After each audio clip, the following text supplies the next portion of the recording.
Magandang gabi po. Welcome sa ating programang Patnubay sa Kalusugan. Ngayon po ang aking topic, yung dahilan bakit nagigising ka dahil sa nahirapan kang huminga.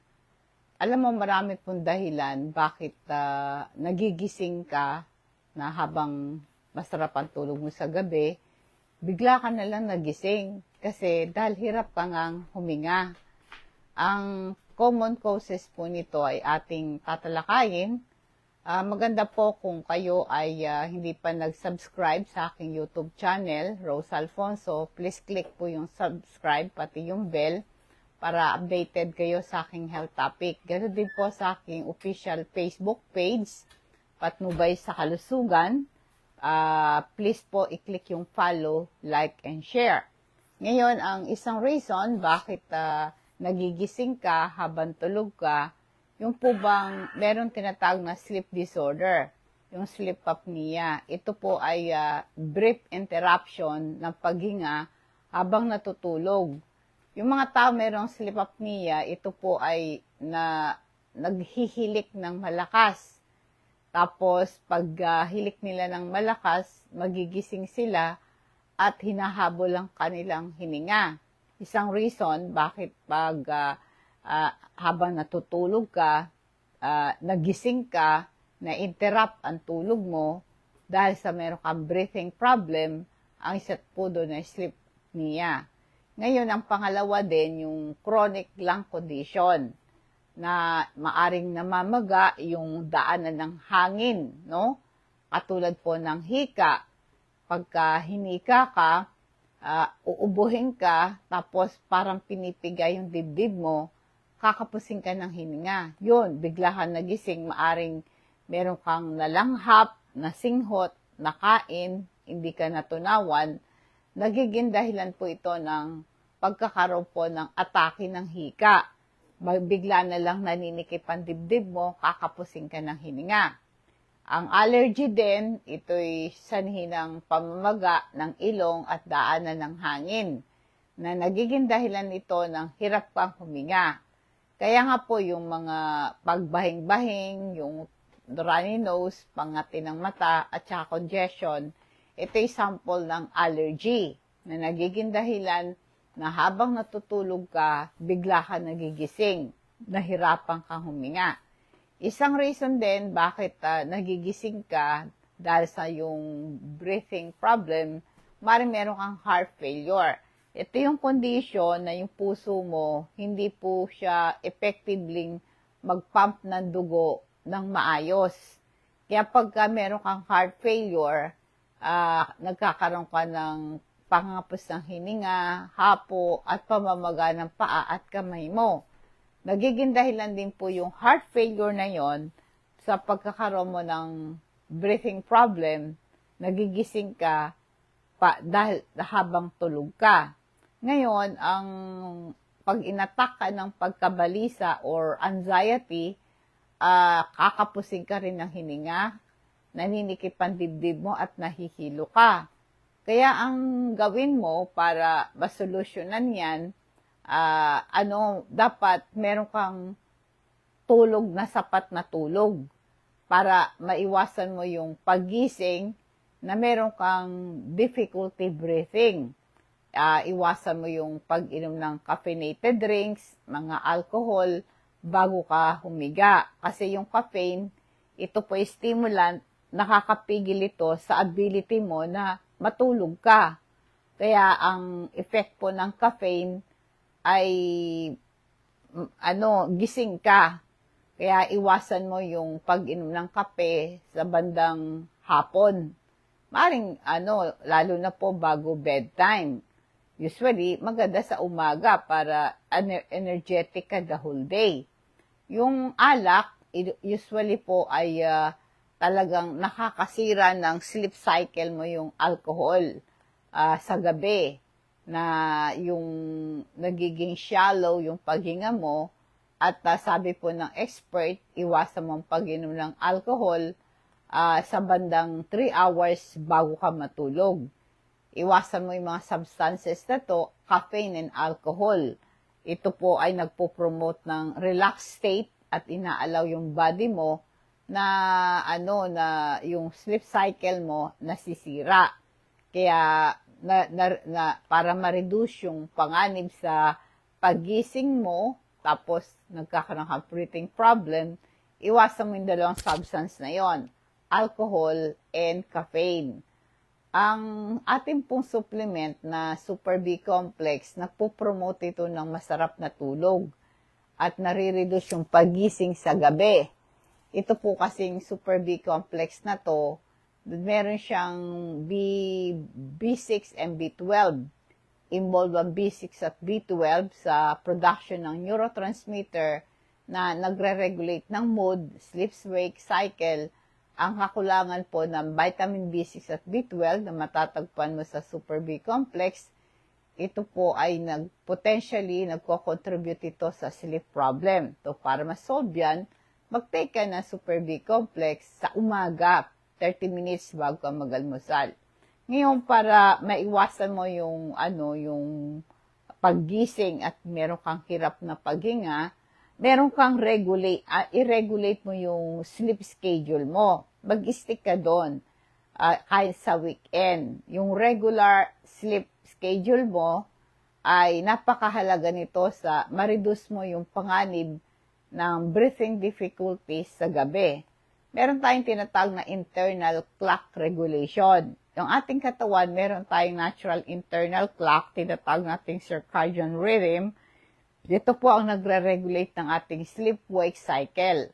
Pagka tayo po ay hihiga na at matutulog tayo, yung laging ganun yung pattern mo, tinetrain mo yung body mo na mag-expect na matulog ka, na merong specific period. Halimbawa, sinanay mo yung katawan mo na pagdating ng 10, tulog ka na. Tapos, sinanay mo ang katawan mo na 5 o'clock, gising ka na. Kahit anong okasyon, gawin mo yon, weekend, gawin mo, i-allow mo na magkaroon ka ng, yung bang deeper and restorative rest, no? At saka, yung inconsistent sa sleep pattern mo, nasisira yung, yung circadian rhythm mo. Kasi nagkakaroon ka na may mga stress hormone tulad ng cortisol, nare-release ito pagka tayo po ay matutulog na tayo po ay gising. Siyempre, ikaw ay balisa, kung kailan ka matutulog, biglang dumating yung problema, masyasyak ka. Ito ang yung stress hormone na yon, yung cortisol na to, ito ang nakakasira sa sleep pattern mo na nagko-contribute sa yung breathing issue. Ngayon, para makatulog ka, mag-create ka ng relaxing bedtime routine. Yung relaxing bedtime routine, ito po yung good night sleep. Ma-reduce mo yung panganib sa waking up with difficult breathing. Itong routine na to, yung tinatawag nating consistent ka sa bedtime routine mo. Ito po yung i-prepare mo yung sarili mo sa pagtulog. Halimbawa, pag kakain ka bago lumubog ang araw, huwag kang kakain ng late sa gabi kasi pag kumain ka, siyempre kailangan time na process na ma-digest yung food mo. Kasi kapag masyado kang maraming nakain, nasisira yung yung routine mo sa bedtime mo. Kaya kailangan din po nito maging alert ka at magkaroon ka rin ng relaxation at the same time. Dapat nagpo-promote kasi yung kasing being alert, bawa sa umaga, pagising mo sa umaga, alert ka na. Lahat ng gusto mong gawin, maglaba, magluto, maglinis ng bahay, lahat ng mga activities mo na kailan mong matapos, pagising mo sa umaga, tapusin mo na lahat. Paglilinis, pag-aayos ng bahay, o sa trabaho mo, sa opisina meron kang online na trabaho, yung gamitin mo yung alertness mo sa umaga. Ngayon, pagdating na ng bandang hapon, 4 o'clock, 5 o'clock, dapat yung from being alert, ay dapat meron kang i-shift mo sa relaxation. Ito'y nagpo-promote ng pag-release po ng sleep-inducing hormone. Kaya yung relaxing routine mo, nakakatulong ito para ma-reduce yung stress, anxiety mo. Otherwise, gising ka. Yung mga activities tulad ng pagbabasa, paliligo ng warm bath, or stretching exercise, nare-relax yung katawan at isip mo at madali sa'yo na makatulog ka. Kapag i-prioritize mo yung relaxation before bed, kaya para matulog ka, ma-experience mo yung malalim at saka yung restorative na tulog. Yung malalim na tulog, inaalaw yung body mo na ma-repair, no? Kasi haba tayo po kasi natutulog, meron kasi tayong parang built-in repair kit sa katawan. Siyempre, napagod tayo na yung ating mata, yung ating buto, yung ating muscle, yung ating balat, lahat ng parts ng ating katawan ay nagamit natin lahat yon. So, kaya pag nakaramdam ka ng pagod, hapo, ibig sabihin, yung reserve energy mo, nagamit mo na. Kumbaga sa bangko, yung reserve money mo, na-withdraw mo na. Kumbaga sa cellphone, na-lowbat ka na.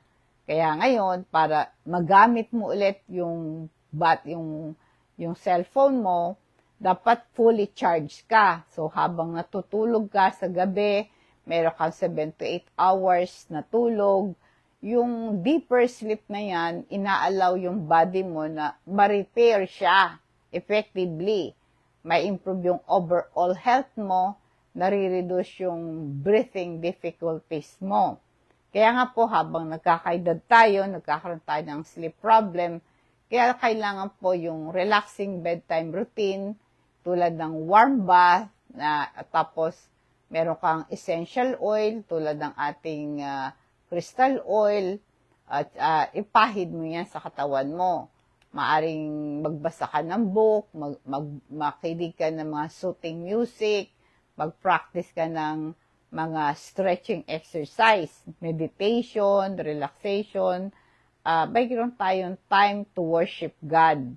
Reading the Bible, the Word of God, kasi po ang constant communication sa Diyos through prayer, ay ito po ay nakaka-relax ito. Yung lahat ng anxiety mo, yung kabalisan mo the whole day, ito'y nawawala. Kailangan po magsulat kayo ng isang gratitude journal. I-focus mo on positive thoughts. Siyempre, yung buhay natin, kumbaga sa panahon, meron dark, araw, may gabi, may bagyo, merong summer, di ba? Yung merong dilim at liwanag sa buhay po natin. Kaya kailangan magsulat ka ng mga gratitude.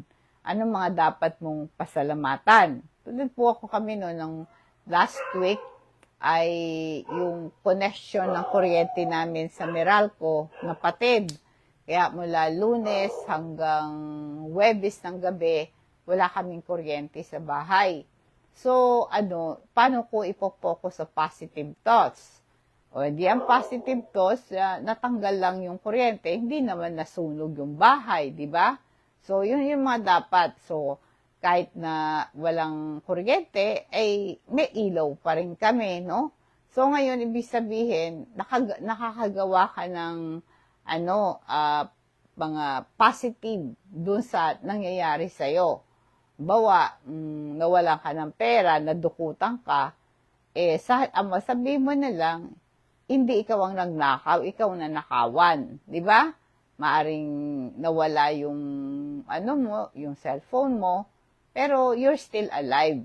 Ang buhay, pag nawala, wala nang kapalit.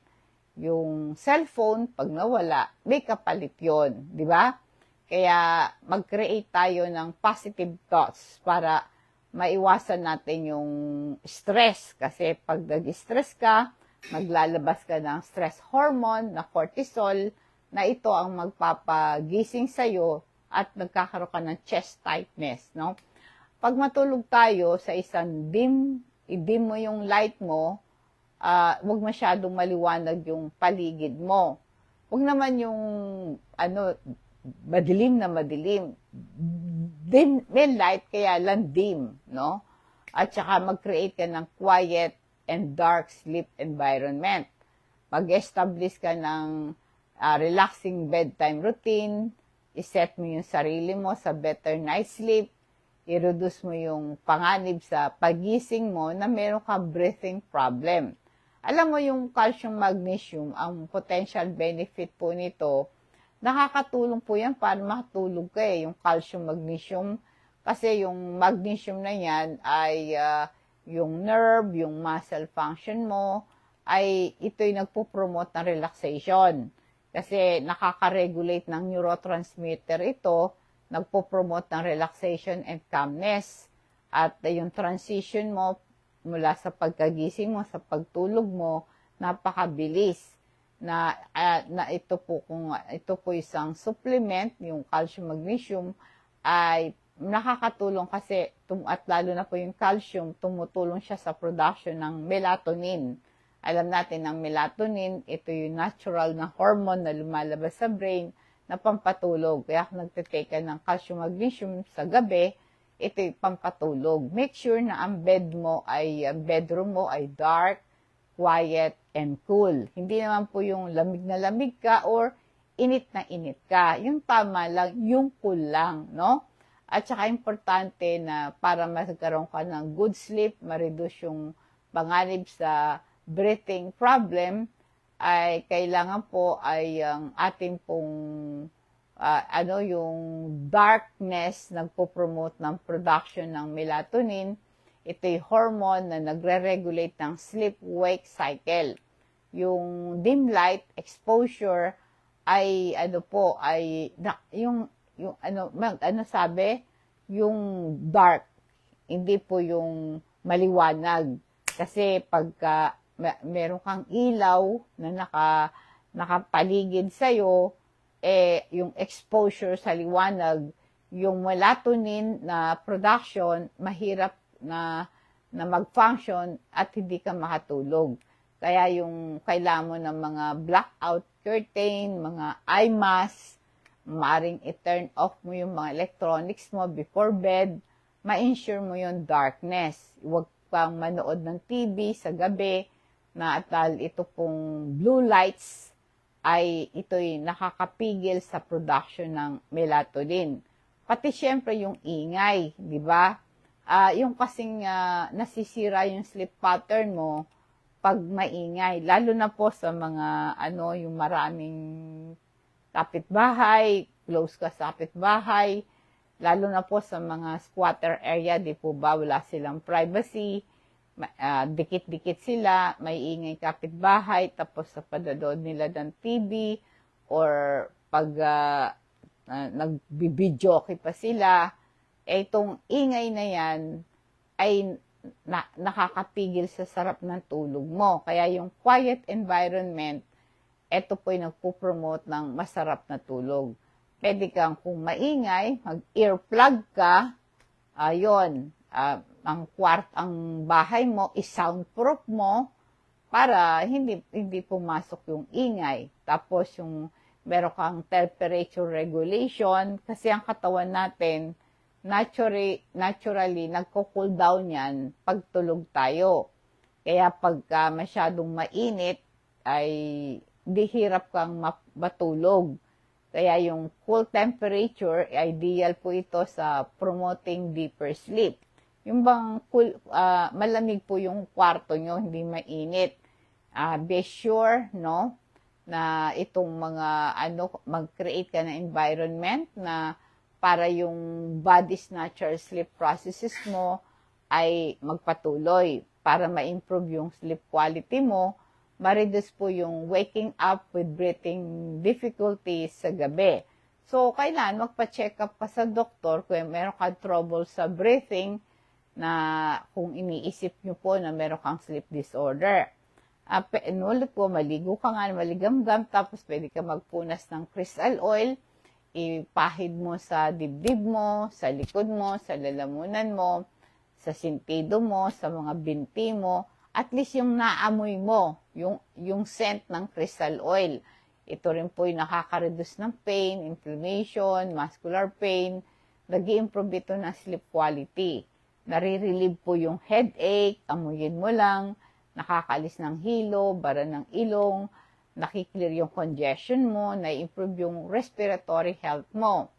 Malaking tulong po pati yung mga shoulder pain mo, pagka kinakabag ka, kasi pagka nag-a-acid ka, nagbo-bloated ang tiyan mo, di ka natunawan, siyempre pag bloated ka, di ba? Nagka-cramps yung tiyan mo, di ka makahinga, di ka makatulog, di ba? At saka yung kagandahan din to ng crystal oil, pag pinahid mo sa balat mo, lalayo yung lamok sa'yo, hindi ka kakagatin, no? Kaya yan, affect. Tapos yun po, yung ating supplement na activated charcoal, meron itong medicinal properties, meron siyang antibacterial properties, ito po yung nakaka-reduce ng inflammation, nare-reduce yung pamamaga ng tiyan, na-improve yung kalusugan ng bituka mo, napiprevent yung passage ng harmful substances sa bloodstream natin, maganda to sa food poisoning, mga hangover, nakainom ka ng alak, para ma-prevent ang hangover, yung drug overdose, ganon, at nare-reduce yung diarrhea, nare-relieve yung gas and bloating, kaya nag-absorb ito ng gas at toxins sa colon. At nakakatulong ito sa pag-reduce ng bad breath, kasi nga po ina-absorb yung bacteria at toxins sa ating bibig. Ipaalam nyo po sa akin kung nais nyo pong magpa-deliver nito. Yung details, yung pangalan ng tatanggap, tapos yung address. Pagka nagbigay po kayo ng address, indicate nyo yung barangay, kung anong barangay kayo. Tsaka yung CP number, kasi tatawag po yung rider na parating na yung delivery sa inyo. Kung gusto nyo pong pa-deliver ng ating mga health products, i-chat nyo lang ako sa aking Facebook page, Patnubay sa Kalusugan. Cash on delivery naman ito. I-charge lang sa inyo ang shipping fee, no? Okay, dadako po tayo sa ating food for thoughts sa Colossians chapter 3, verses 12 to 14. Sabi dito, tayo ay pinili ng Diyos, dapat tayo maging mapagmalasakit, maganda ang kalooban, mapagpakumbaba, mabait at mapagtiis. Tayo pong mga nagtitiwala sa Diyos at naglilikod sa Diyos, pagka ikaw ay Christian at tinanggap mo si Jesus as your personal Savior, pinili ka na ng Diyos. Maraming mga tao na mas pinili nila na hindi maging atheist, hindi maniwala sa Diyos. Pero marami na po ang naniniwala na may Diyos.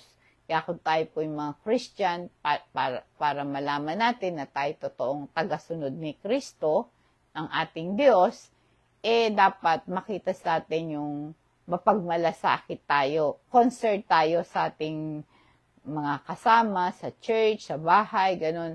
Maganda yung kalooban mo. Hindi ka mapagmintas, hindi ka judgmental, ikaw ay matulungin, no? Mapagpakumbaba ka, hindi ka mayabang, hindi ka mapamintas, hindi ka mapanlait. Mabait ka at mapagtiis ka. Pag sinabi mo pagtiis, kasi may mga tao na mahirap pakisamaan, di ba? So, kasi syempre, pag Christian ka, maraming mga pagsubok sa buhay. Kaya ang tawag po sa atin na pinili tayo ng Diyos, kailangan po ay anong makitang ugali sa atin, mapagmalasakit tayo, at tayo may maganda ang ating kalooban. Hindi tayo, kasi minsan, pag nakaharap ka, ang bait-bait mo, pag talikod mo, pinipintasan mo pala siya, di ba? Mas maganda yung open rebuke. Sabihin mo dun sa tao kung ano yung ayaw mo. Hindi yung pagtalikod niya, sisiraan mo na siya. Di ba? Kailangan tayo mapagpakumbaba, humble tayo, meron tayong good heart, mabait at mapagtiis at matulungin. Ano pa?